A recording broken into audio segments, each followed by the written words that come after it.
Welcome, brave souls, to another spine-chilling tale from the Nightmare Maestro. Tonight, we venture into the depths of a remote forest where four friends embark on what should have been a peaceful hiking trip. But as darkness falls on this ill-fated Friday the 13th, they'll soon discover that some trails are better left unexplored, especially on the most superstitious day of the year. What sinister forces await them in the shadows? Prepare yourself for the cursed hiking trail, a tale of terror that will make you think twice before stepping off the beaten path, particularly when the calendar lands on that dreaded date. The crisp autumn air carried a hint of foreboding as four seasoned hikers, Dylan, Rose, Alex, and Lisa, pulled into the deserted trailhead parking lot on the morning of Friday, October 13th. Towering evergreens loomed overhead, their branches swaying gently in the breeze, as if beckoning the group deeper into the forest. The friends, all in their mid-30s, had been planning this trip for months, eager to tackle one of the most challenging and remote trails in the Pacific Northwest. Dylan, the de facto leader of the group, was a thrill-seeker with a penchant for pushing boundaries. His rugged good looks and charismatic personality often masked a reckless streak that had gotten them into trouble before. As he stepped out of the car, he grinned widely. Friday the 13th, guys. What better day for an adventure? Rose, an artist with a keen eye for detail, was more cautious by nature. Her fiery red hair matched her passionate approach to life, but also her quick temper when things went awry. She frowned at Dylan's enthusiasm. You know that's bad luck, right? Maybe we should postpone? Alex, the rational thinker of the group, was a scientist by profession and skeptic by nature. His logical mind often served as a counterbalance to Dylan's impulsiveness. He chuckled at Rose's concern. Superstitions are just that, superstitions. There's no scientific basis for Friday the 13th being unlucky. Lisa, the most experienced hiker among them, had a quiet strength that belied her petite frame. Years of solo trekking had honed her instincts, but even she felt a sense of unease about this particular trail on this particular day. Let's just be extra careful today, okay? No unnecessary risks. As they shouldered their heavy backpacks and double-checked their supplies, Rose couldn't shake an uneasy feeling. She glanced at the trailhead sign, its weathered wood barely legible. Whispering Pines Trail. Enter at your own risk. The words sent a chill down her spine, especially poignant on this superstitious date. This is going to be epic, guys. 3 days of pure wilderness. Dylan's enthusiasm was infectious, but a nagging doubt lingered in the air. With a shared nod of excitement and a touch of nervous anticipation, the group set off into the dense forest, unaware of the horrors that awaited them on this cursed Friday the 13th. The first few hours of the hike were uneventful, filled with light-hearted conversation and breathtaking views of the rugged landscape.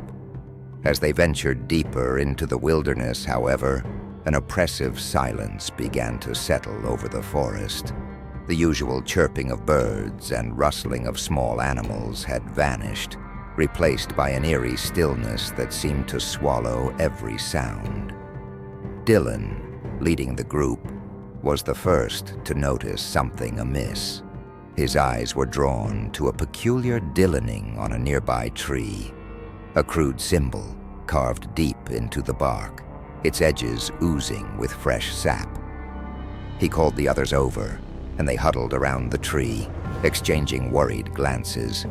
Alex, the most rational of the group, suggested it was probably just the work of previous hikers, but the unease in his voice betrayed his true feelings.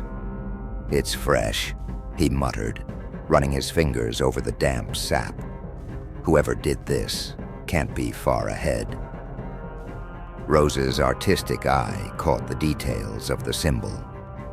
It looks like a distorted number 13, she whispered, her voice trembling. Do you think it has something to do with today's date?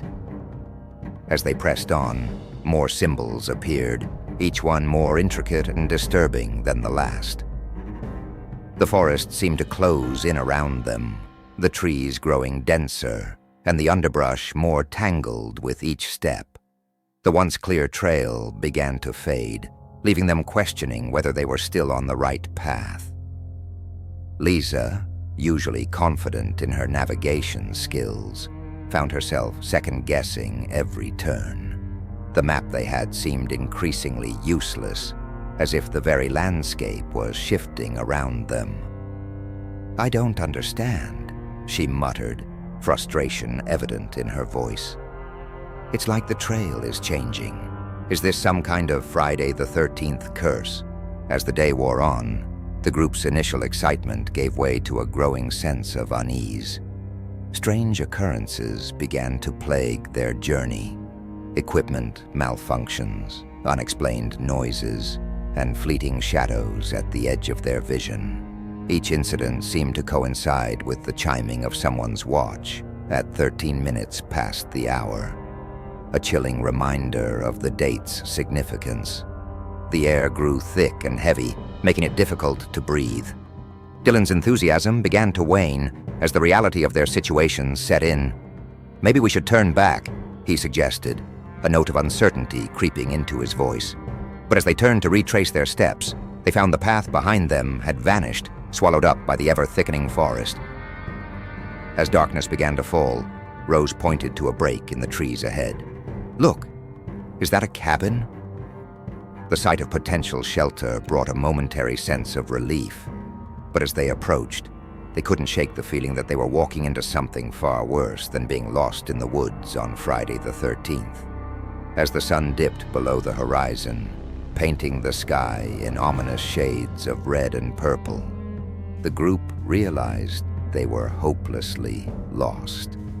The trail had all but disappeared, and their maps seemed useless in the increasingly unfamiliar terrain. They decided to make camp for the night, hoping to regain their bearings in the morning light. Setting up their tents proved challenging in the encroaching darkness. Shadows seemed to move of their own accord, playing tricks on their eyes. As they huddled around a small campfire, the forest came alive with unsettling sounds. Whispers seemed to dance on the wind, carrying fragments of words just beyond comprehension. Shadows flickered at the edge of their vision, always vanishing when directly observed. Lisa, her voice trembling, swore she saw eyes gleaming in the darkness between the trees, watching their every move. There's something out there, she whispered, her usual bravado replaced by raw fear. It's like all the bad luck of Friday the 13th has come to life. Dylan attempted to lighten the mood with ghost stories, but his tales paled in comparison to the very real sense of dread that had settled over the group. Rose huddled close to Alex, seeking comfort in his usually calm demeanor. But even Alex's rationality was beginning to crumble in the face of their impossible situation. This doesn't make any sense, Alex muttered, poring over their map for the 100th time. According to this, we should be nowhere near here. It's like the forest itself is moving. He paused, a thought occurring to him. You don't think? Could there be something to the Friday the 13th superstitions after all? The night wore on, sleep eluding the group as they took turns keeping watch. Each gust of wind brought new terrors, the snapping of branches in the distance, the rustle of something large moving through the underbrush, and worst of all, the distinct feeling of being surrounded by an unseen presence. As the hours crept by, the campfire began to dim, its protective circle of light shrinking with each passing moment. The darkness pressed in, bringing with it a bone-deep cold that seemed to seep into their very souls. In the depths of the night, when the moon was hidden behind ominous clouds, they heard it, a low, guttural growl that was unmistakably close. No one dared to move, to breathe, as they waited in terrified silence for whatever horror might emerge from the shadows. Rose, her artistic imagination working overtime, swore she could see shapes forming in the darkness, twisted inhuman forms that defied description.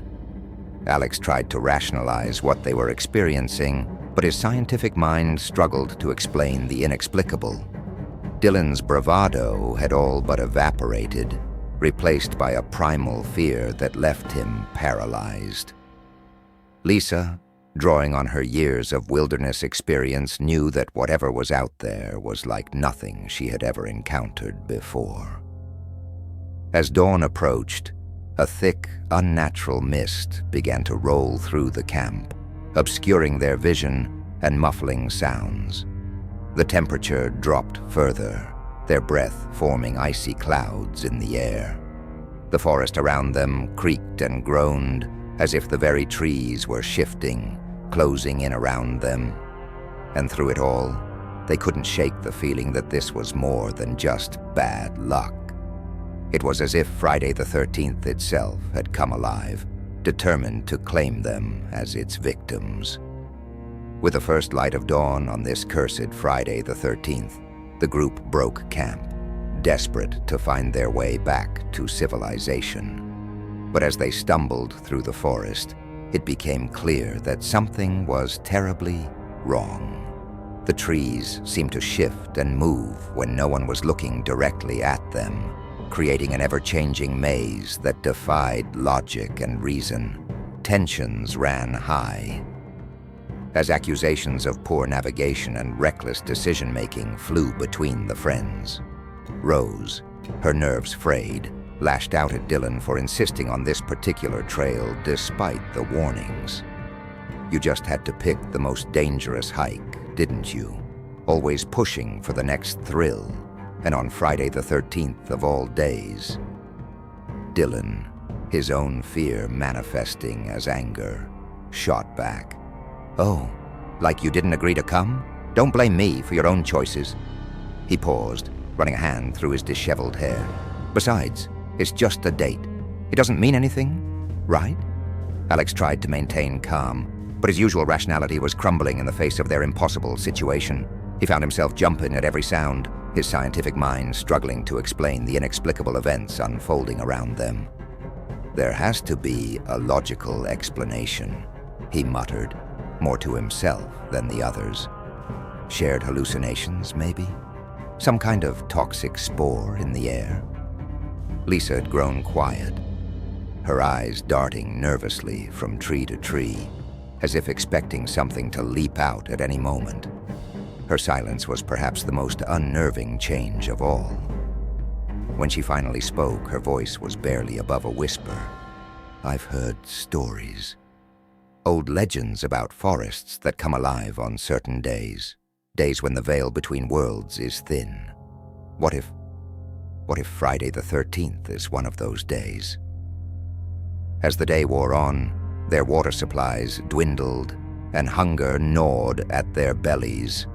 The oppressive atmosphere of the forest seemed to press down on them, clouding their thoughts and amplifying their fears.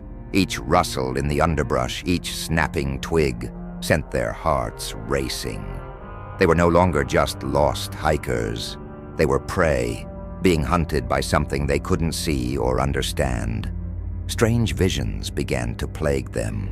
Rose swore she saw figures darting between the trees, always just out of focus. Dylan heard voices calling his name, luring him away from the group. Alex found himself unable to trust his own senses, questioning whether the ground beneath his feet was real or some elaborate illusion. Lisa, drawing on her last reserves of strength, tried to rally the group. "We need to stick together," she insisted, her voice hoarse from dehydration.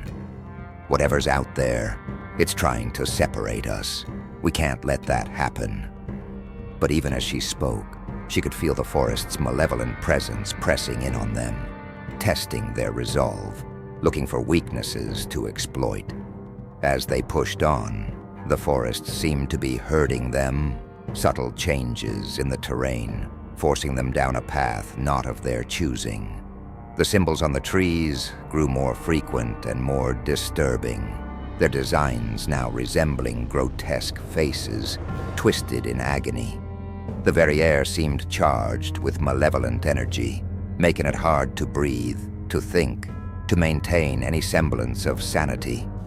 Dylan, once the confident leader, now stumbled along in a daze, muttering incoherently about shadows and whispers.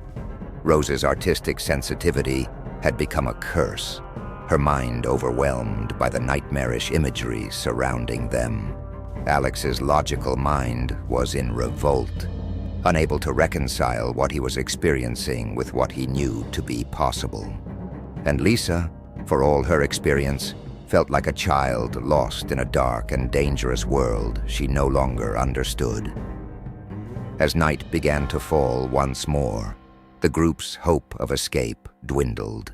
They were lost in more ways than one, lost in a forest that defied natural laws, lost in a nightmare from which there seemed to be no waking, and perhaps most terrifyingly, lost within the darkest recesses of their own minds. And through it all, the specter of Friday the 13th loomed large, as if the very date itself was a malevolent entity, feeding off their fear and misfortune.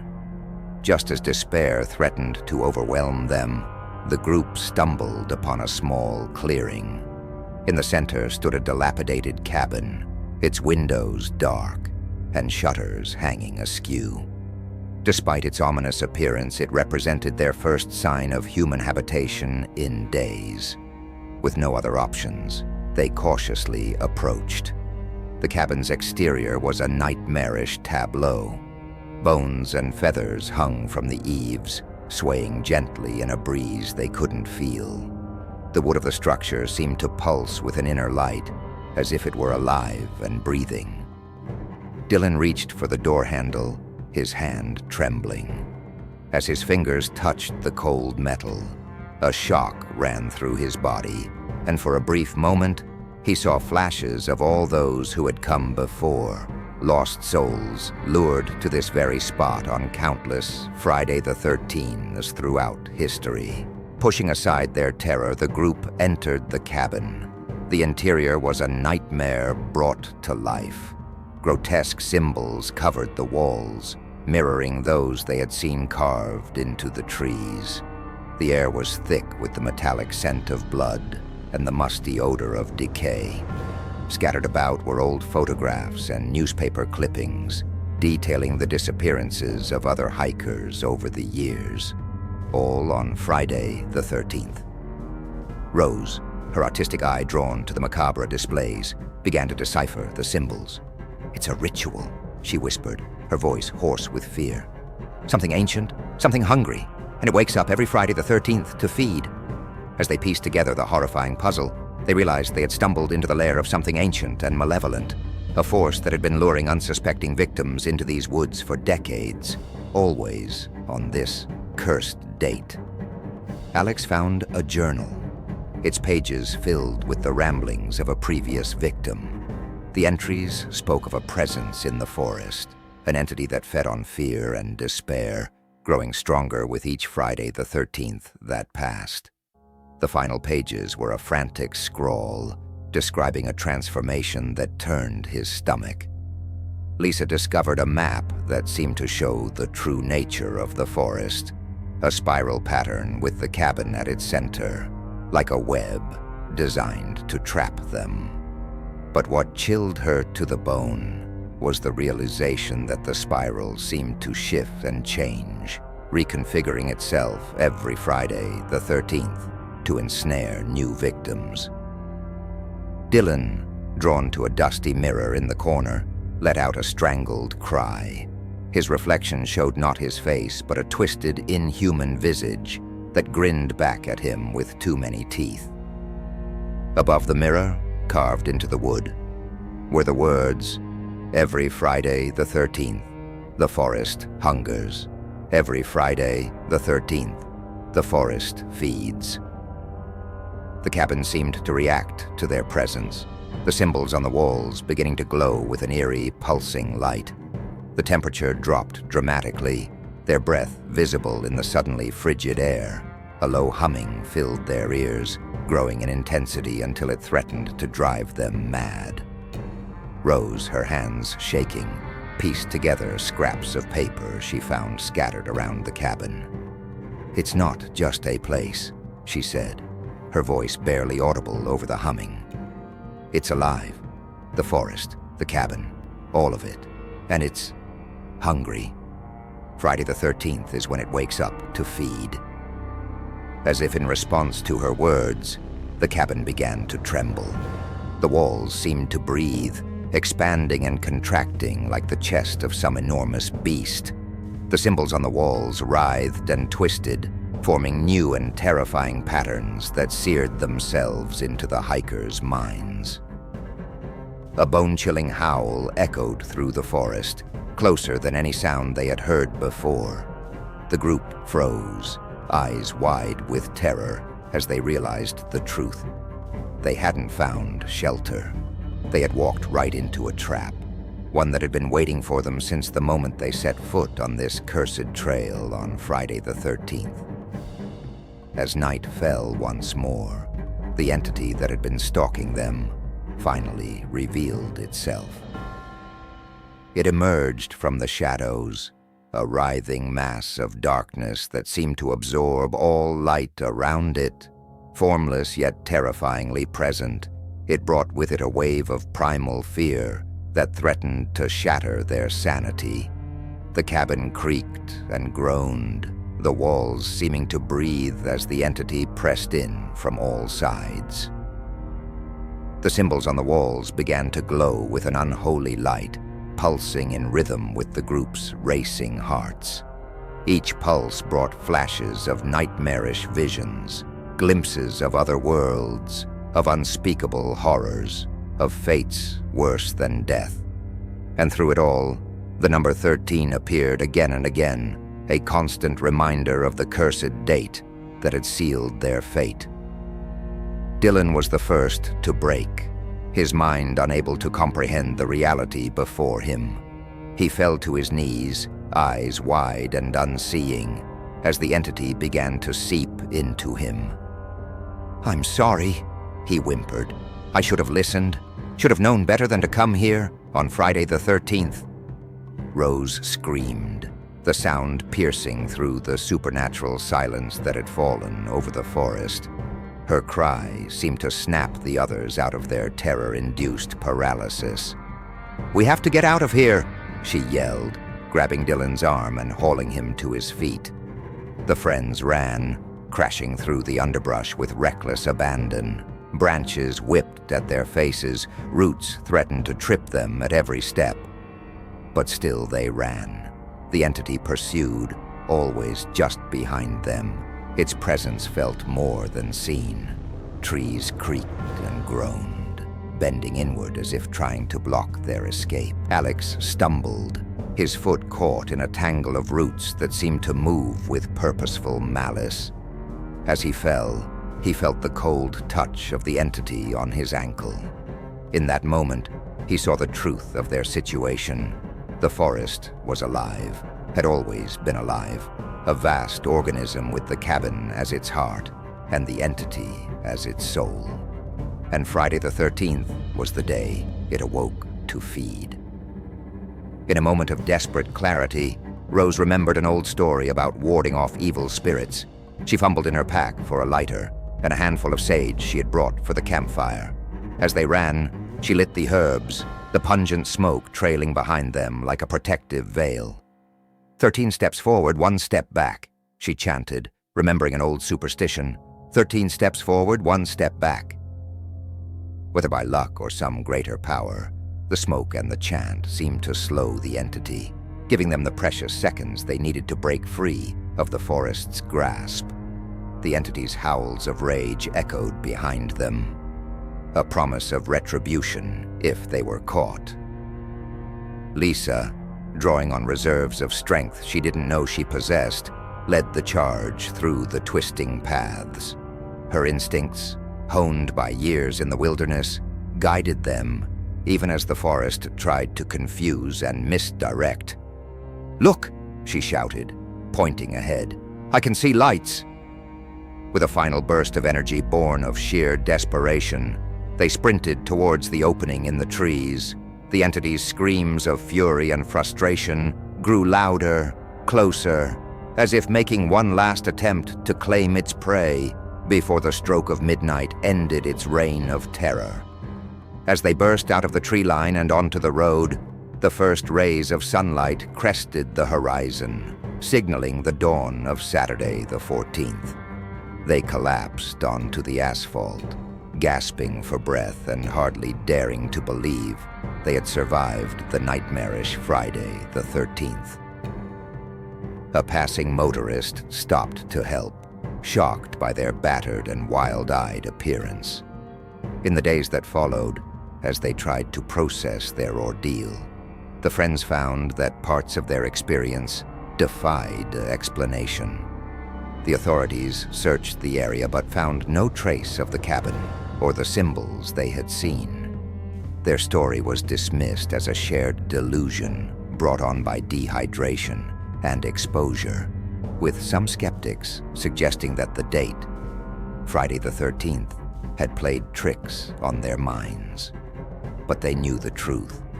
Something ancient and malevolent lurked in those woods, patiently waiting for its next victims, growing stronger with each Friday the 13th that passed. The experience had changed them profoundly. Dylan's thrill-seeking nature had been replaced by a cautious paranoia. He jumped at shadows and refused to leave his apartment after dark, especially on the 13th of any month. Rose found her art taking a darker turn, her paintings filled with shadowy figures and twisted trees that seemed to move when viewed from the corner of one's eye. She often incorporated the number 13 in her works, a subtle reminder of their brush with the supernatural.